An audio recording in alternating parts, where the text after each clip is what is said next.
Saudara-saudara yang terkasih, selamat bertemu kembali di channel pelayanan ini. Apa kabar? Semoga semuanya dalam keadaan sehat, dalam keadaan sukacita, ada damai sejahtera, senantiasa dalam perlindungan dan pemeliharaan Tuhan. Saudara yang terkasih, kita hari ini akan membahas tentang menyembah dalam roh dan kebenaran, yang diambil dari Yohanes pasal 4 ayat 23. Jadi tema ini sangat-sangat penting buat kita, bagaimana kita mesti harus menyembah kepada Allah dengan benar, menyembah di dalam roh dan kebenaran. Yohanes pasal 4 ayat 23, firman Tuhan katakan, "Tetapi saatnya akan datang dan sudah tiba sekarang, bahwa penyembah-penyembah benar akan menyembah Bapa dalam roh dan kebenaran. Sebab Bapa menghendaki penyembah-penyembah demikian. Allah itu roh, dan barang siapa menyembah Dia harus menyembahnya dalam roh dan kebenaran." Saudara-saudara yang terkasih, ibadah yang sejati itu ditujukan kepada Allah yang sejati. Kalau kita sadar tujuan ibadah dan siapakah diri kita ini yang berdosa, kita tidak akan melakukannya dengan asal-asalan atau melakukan ibadah dengan suka-suka sendiri. Ibadah itu ditujukan kepada Dia. Maka kita harus mengikuti apa kehendak Dia, apa maunya Dia. Dan hanya Dialah yang menyatakan kehendaknya, yang harus kita turuti, yang harus kita patuhi.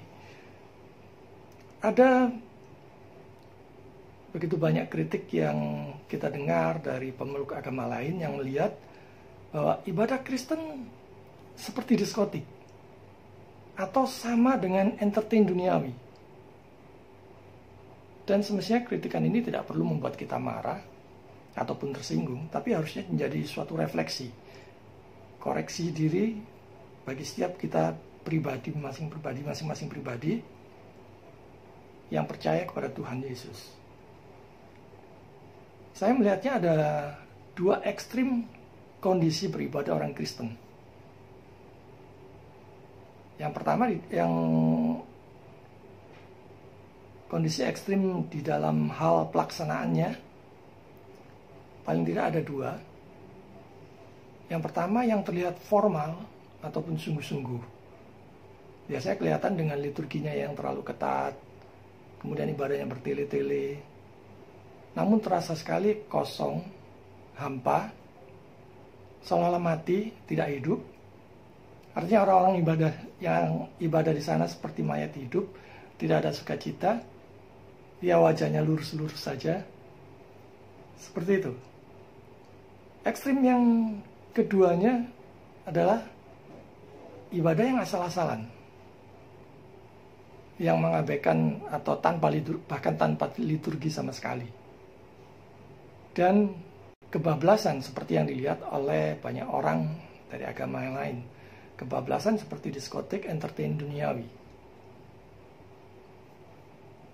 Ya, saya memberikan ilustrasi yang biasanya mereka kritik, yang mereka soroti adalah teriak-teriak, kemudian ada trance sampai tidak sadarkan diri, kemudian tertawa ngakak tidak habis-habisnya, ada yang bahkan sampai yang gulung-gulung, kemudian nangis yang tidak berhenti-berhenti, kemudian memukul-mukul diri sendiri. Orang luar melihatnya seperti orang kesurupan ataupun bahkan mungkin seperti kuda lumping. Nah, ini dicatat juga di dalam 1 Korintus pasal 14 ayat 23, firman Tuhan katakan, "Jadi kalau seluruh jemaat berkumpul bersama-sama dan tiap-tiap orang berkata-kata dengan bahasa roh, lalu masuklah orang-orang luar atau orang-orang yang tidak beriman, tidakkah akan mereka katakan bahwa kamu gila?" Dan ini dicatat di dalam 1 Korintus, saudara-saudara. Di dalam suatu jemaat mula-mula, mereka beribadah, mereka menggunakan ibadah dengan tata cara yang kacau balau, yang kemudian dikecam keras oleh Rasul Paulus. Mari kita melihat dari ayat pertama tadi dikatakan bahwa saatnya akan datang dan sudah tiba sekarang. Ini berbicara tentang suatu pembatalan terhadap persembahan-persembahan korban atau upacara-upacara. Jadi ketika dia mengatakan bahwa saatnya tiba atau akan tiba, dia menunjukkan bahwa perintah yang ditetapkan oleh Musa tidak akan kekal. Ketika dia mengatakan bahwa waktunya sekarang telah tiba, dia telah mengakhiri upacara-upacara. Jadi ini berbicara tentang membatalkan persembahan-persembahan pemberian korban atau upacara-upacara. Maka kalau kita renungkan, adalah aneh kalau ada orang Kristen yang mau kembali lagi mengikuti ceremonial law atau hukum upacara-upacara di zaman Perjanjian Lama. Mereka yang mengaku percaya namun masih melakukan korban, misalnya sembelihan seperti agama lain, melakukan korban seperti agama lain, berarti menghina pengorbanan Kristus di atas kayu salib.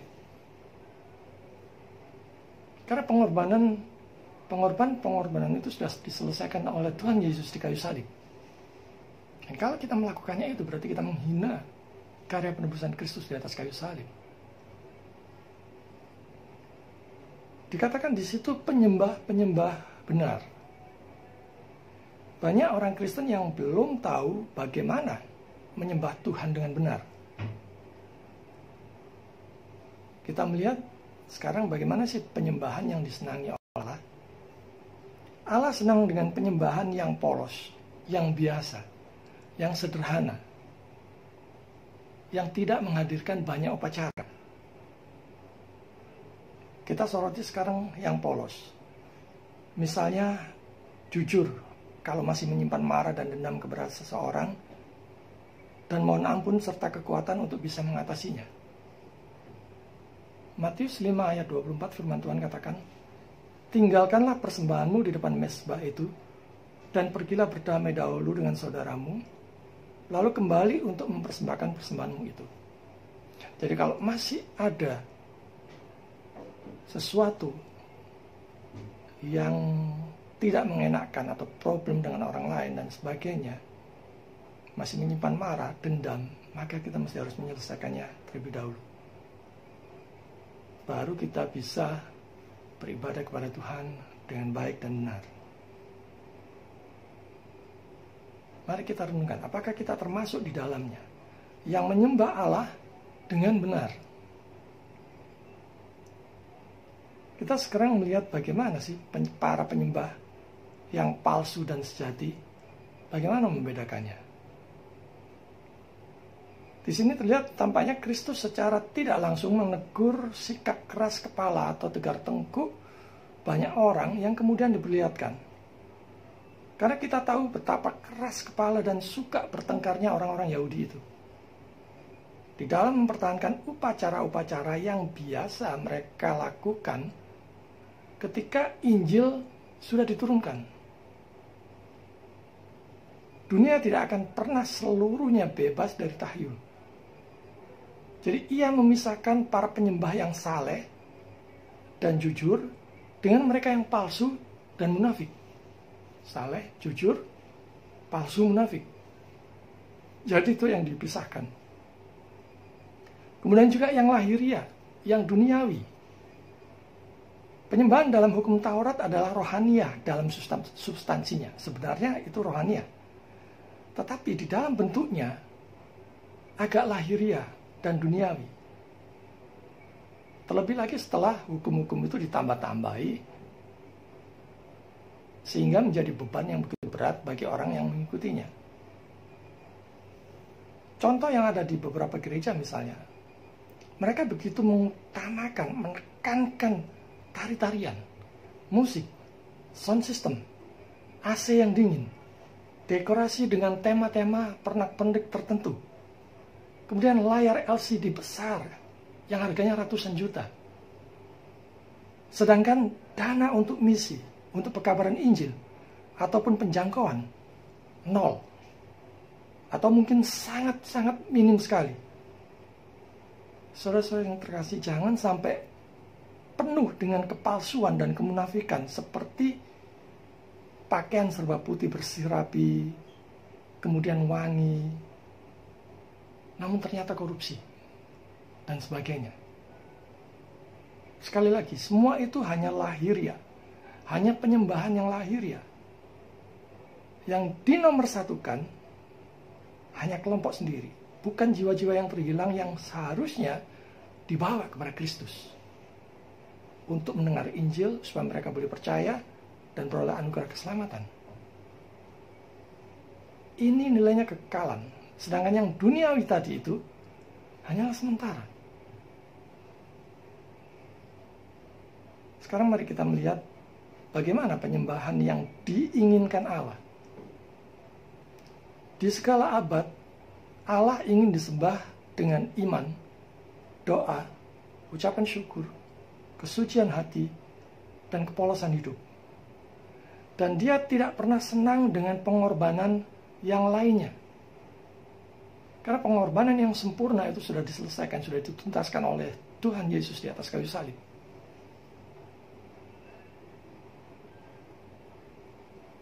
Di sini terlihat roh dan kebenaran tersembunyi.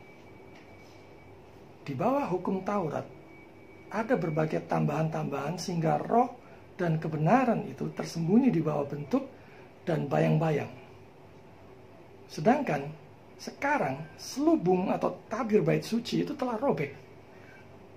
Kita bisa lihat itu di Matius 27 ayat 51. Tidak ada yang tersembunyi atau yang tidak jelas. Keselamatan itu sudah jelas dan terang, yaitu hanya di dalam Yesus.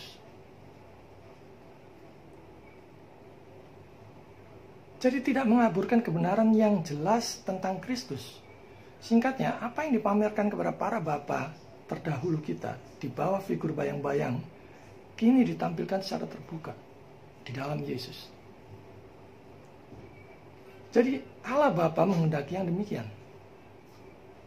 Di dalam beribadah, dalam penyembahan, harus mengerjakan apa yang Bapa kehendaki. Jadi bukan semau kita, bukan suka-suka kita, bukan semau gue.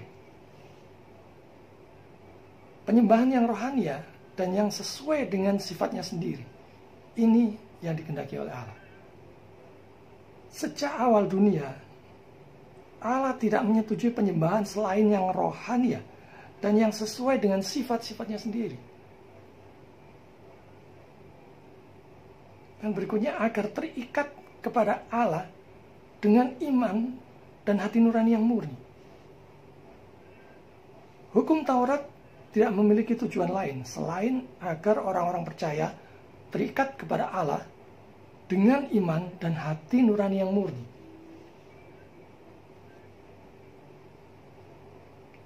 Saya sedikit memberikan ilustrasi dan kesaksian. Waktu saya di Kuwait, saya mampir di gereja khusus untuk orang-orang Tamil dan India. Jadi kalau di Kuwait itu gerejanya satu kompon gitu ya.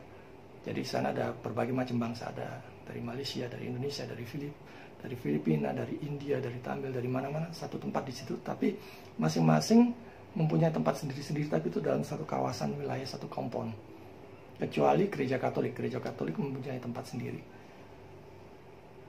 Nah, pada waktu saya masuk di gereja orang-orang Tamil dan India, di sana tidak ada alat musik modern, saudara-saudara. Hanya kendang dan puji-pujian. Namun saya merasakan tetap hikmat meski tidak mengerti bahasa mereka.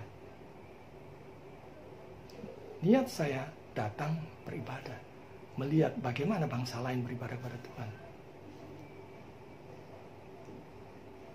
Jadi bukan dengan kemunafikan dan tampilan lahiriah.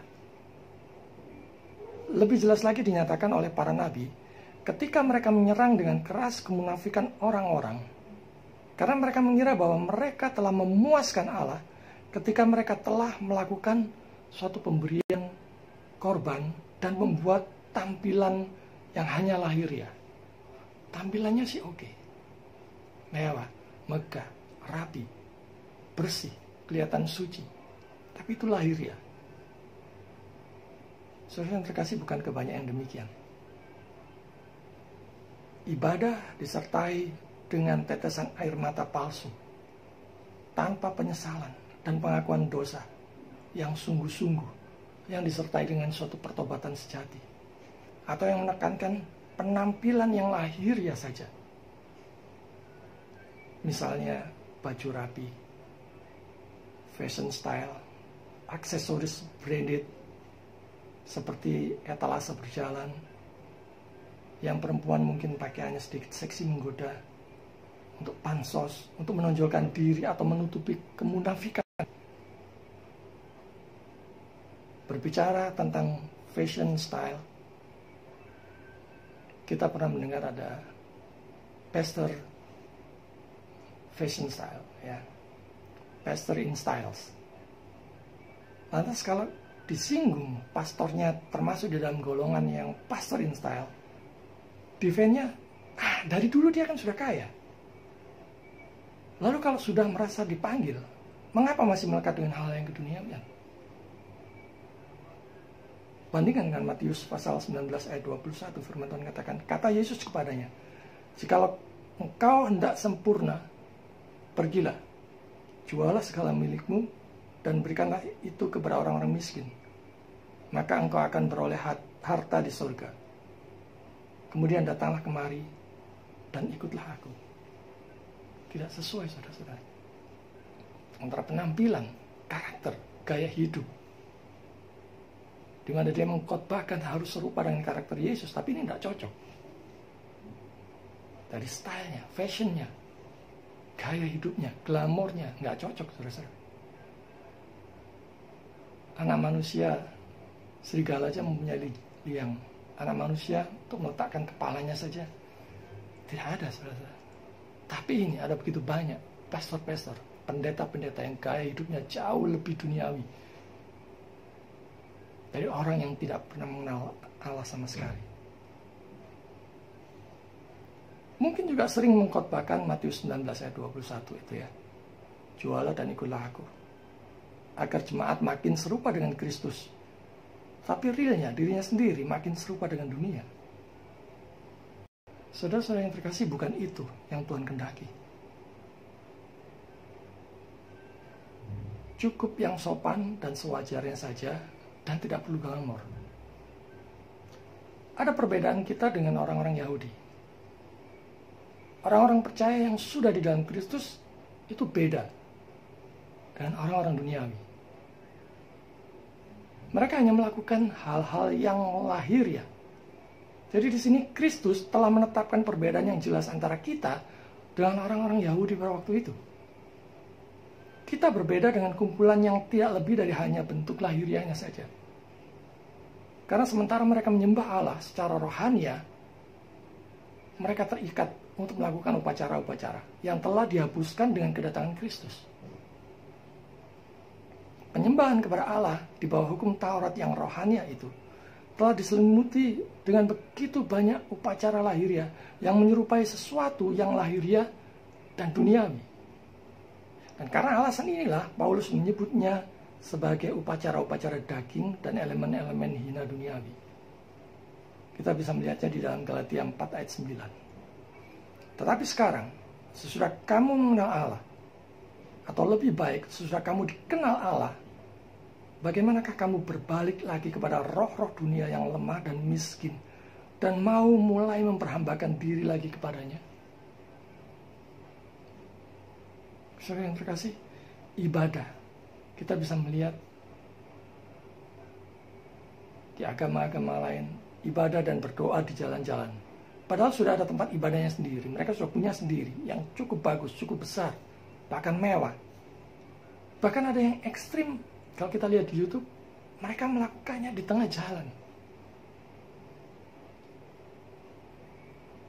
Jadi, ini sesuatu yang merampas gereja dari kehadiran Kristus.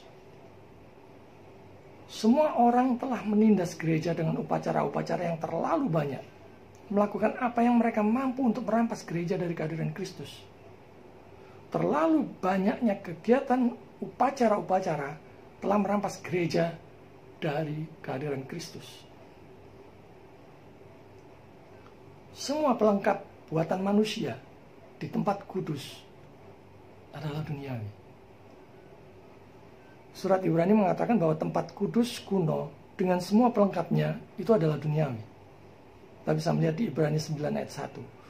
Memang perjanjian yang pertama juga mempunyai peraturan untuk ibadah dan untuk tempat kudus buatan tangan manusia. Sekarang mari kita melihat bagaimana menyembah di dalam roh dan kebenaran. Menyembah dalam roh bukan berarti membuang sama sekali hati dan pikiran kita. Karena penyembahan itu keseluruhan yang ada pada diri kita, hati, pikiran, tubuh, fokus, konsentrasi, semua tertuju, diarahkan kepada Dia. Rutinitas jam-jam tertentu. Salah satu contoh misalnya, kalau kita renungkan, kita memuliakan Tuhan itu setiap saat. Sehingga beribadah rasanya, kalau modelnya seperti itu, ya hanya sekedar rutinitas saja. Minggu pagi ibadah, Rabu misalnya pendalaman Alkitab, Sabtu persekutuan pemuda dan sebagainya. Tidak ada suatu gairah dan sukacita yang meluap-luap karena bertemu dengan Allah sendiri. Mereka yang beribadah model demikian terlihat mati seperti mayat hidup. Jadi formalitas, duduk, kemudian berdiri, tepuk tangan, mungkin sedikit jingkrak-jingkrak, dan menutup mata saat berdoa, mungkin ditambahi dengan meneteskan air mata dan sebagainya. Entah apakah sungguh-sungguh menyadari keberdosaannya, menyesali dosa-dosa dengan hati yang hancur, merasa ketidaklayaan di hadapan Allah yang Maha Kudus, ataukah karena yang lain. Misalnya beratnya beban hidup, begitu banyaknya hutang, dan masih banyak lagi yang lainnya. Kita diminta untuk mengesampingkan keterikatan dengan upacara-upacara. Apa gunanya bagi mereka kemegahan daging yang sia-sia? Yang dengannya Kristus menyatakan bahwa roh telah dipadamkan. Apa itu menyembah Allah dalam roh dan kebenaran? Itu berarti mengesampingkan keterikatan upacara-upacara kuno dan hanya mempertahankan apa yang rohania dalam penyembahan kepada Allah. Karena kebenaran menyembah Allah terdiri dari roh dan upacara-upacara hanyalah semacam embel-embel. Yang berikutnya adalah tanpa kepalsuan. Kebenaran tidak dibandingkan dengan kepalsuan, tetapi dengan tambahan luar dari figur-figur hukum Taurat. Itu adalah substansi yang murni dan sederhana dari ibadah rohania, serta tidak terikat tempat dan waktu. Saudara yang terkasih, Allah tidak memilih untuk disembah baik di Yerusalem ataupun di Gunung Gerasi. Dia mengambil prinsip yang lebih tinggi dari itu, bahwa penyembahan yang benar kepadanya terdiri dari roh. Di semua tempat di mana dia dapat disembah dengan benar. Ingat, Dia Maha Ada dan bisa ditemui kapan saja selama Ia berkenan di tempat dan waktu. Tempat dan waktu itu, keduanya itu adalah milik Dia. Dan ini yang perlu kita simak baik-baik, perlu kita camkan. Bagaimana dengan penyembahan yang rohania? Mengapa dan dalam arti apa penyembahan kepada Allah disebut rohania? Untuk memahami ini kita harus memperhatikan kontras antara roh dan tanda-tanda dari luar, seperti halnya bayang-bayang dan kebenaran. Menyembah dengan roh, yang dimaksud di sana adalah dengan iman, dengan kemurnian hati, dengan kemurnian hati nurani, dengan penyangkalan diri, dengan pengabdian diri sebagai bentuk korban. Dikatakan penyembahan kepada Allah terdiri dari roh, karena tidak lain adalah iman di dalam hati yang menghasilkan doa, dan selanjutnya kemurnian hati nurani dan penyangkalan diri, agar kita dapat mengabdikan diri untuk taat kepada Allah sebagai suatu pengorbanan yang suci. Puji-pujian dan doa jika tanpa iman adalah sia-sia. Harus dibenarkan dulu di dalam Kristus, baru bisa mengerti, memahami, dan melakukan ibadah yang benar di hadapan Allah. Dan hanya Yesus yang suci, tak bercacat celah. Maka ibadah, penyembahan, sentralitasnya hanya Dia sebagai satu-satunya Tuhan dan Juru Selamat. Bukan yang lain. Bukan kesaksian-kesaksian, bukan musik, bukan puji-pujian. Porsi kesaksian, puji-pujian, doa, musik tidak boleh melebihi porsi pemberitaan penyampaian firman Tuhan yang Kristus sentris, yang berpusat kepada Kristus. Jangan sampai karena panjang dan lamanya puji-pujian, sehingga jemaat pada saat pemberitaan firman sudah capek dan kelelahan. Sehingga tidak heran pada saat pemberitaan firman banyak yang ngantuk, tidur. Jadi yang terpenting, sekali lagi, dibenarkan dulu di dalam Kristus. Percaya dengan sungguh-sungguh kepada Yesus sebagai satu-satunya Tuhan dan Juru Selamat pribadi. Di dalam beribadah paling tidak ada 5 hal di dalamnya. Yang pertama, hormat. Kita datang kepada pencipta langit dan bumi ini. Kedua, takut. Sadar karena kita ini orang berdosa. Ketiga, tunduk apapun firman Tuhan yang disampaikan. Kemudian ada gentar, ada perasaan gentar. Karena dia maha kuasa. Namun demikian juga ada sukacita. Sukacita kenapa? Karena kita sudah ditebus. Jadi paling tidak ada 5 elemen di dalam kita beribadah. Dan ciri-ciri ibadah penyembahan yang disukai Allah, yang pertama, sikapnya itu saleh, tidak munafik. Dan polos, seperti anak kecil yang tulus, jujur di hadapan Allah. Berikutnya, pelaksananya harus dilakukan dengan biasa dan sederhana. Tidak menghadirkan banyak upacara. Allah tidak menyukai sekali lagi yang lahiriah. Bukan lagi penyembah yang mengutamakan lahiriah seperti yang mengutamakan tempat, arah, waktu, ornamen-ornamen sakral, sekedar rutinitas yang tanpa makna dan penghayatan. Penghormatan yang tinggi hanya kepada Kristus. Renungkan bagaimana dengan ibadah di tempat saudara.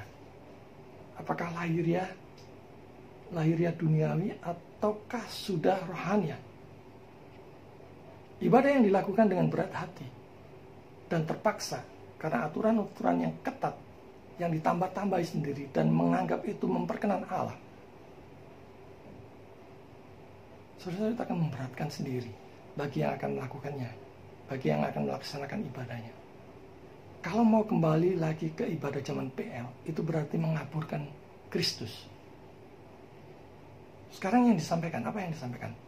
Yaitu menyatakan kebenaran, bukan kepalsuan, yang murni, tidak ditambah-tambahi dari apa yang sudah Tuhan tentukan. Dan mesti bebas dari rahyul. Hanya Kristus yang menjadi sentra atau pusat dan mendominasi di dalam ibadah. Baik itu di dalam pujian, doa, persembahan, terlebih lagi di dalam pemberitaan firman, dan hanya Dia yang ditinggikan. Itulah ibadah yang sejati. Dalam ibadah, harus Yesus yang ditinggikan, bukan yang lain. Saya sedikit sharing, sekali lagi, waktu saya di Kuwait. Ada WL-nya orang Filipina. Dia berdiri di tengah-tengah sendiri. Dia sekaligus frontline-nya dan bermain keyboard, sekaligus menyanyikan sebagai pemimpin pujiannya. Saya melihat dia sangat-sangat menonjolkan diri dalam permainnya, dalam puji-pujiannya. Dan kelihatan sekali menyolok dia membesar-besarkan perasaannya sendiri dalam kesaksian-kesaksiannya. Tidak ada firman Tuhan yang dia sampaikan, secuil pun, tidak ada.